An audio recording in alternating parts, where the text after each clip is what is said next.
All right. Good idea. All right. Good moral character is the first essential in a man. Growing up in the 1700s wasn't easy, but it built in me a strong character. Although the beginning of my life was humble, I worked hard and went on to do amazing things. I grew up in an average family in the 1700s. Even though my dad owned about 10,000 acres of land, at that time that wasn't considered rich. But we weren't poor either. I was born on a tobacco farm in Virginia, and I had 9 siblings, which is a lot. I grew up like a normal kid, playing games, swimming, and running around outside. I was smart too, but sadly, when I was very young, my dad died, and afterward I was sent away to school. Because the school was far away, I had to stay with my older brother. Even if my early life was normal, I advanced to do great things.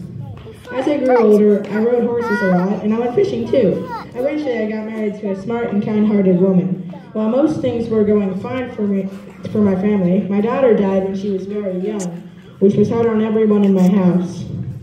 I became one of the most famous men of my time. I fought hard and led my revolutionary army to great victories. People said I was a wise, respectable, and dependable man, and I also strongly disliked slavery, because slaves were treated poorly and lived in awful conditions.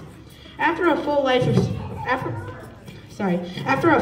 of service to my country, I finally decided to retire. I enjoyed riding around my property to get a look at the world. But one day I made the mistake of riding on a cold, rainy day. That night I came down with an illness that caused a sore throat. The doctors bled me with hopes to drain the illness from me, which unfortunately was not very good medicine. It did not help me, and because of that I tragically passed away in December of 1799.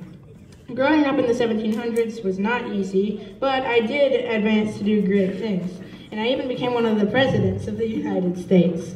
Just because your life starts out humbly doesn't mean you won't go on to do great things.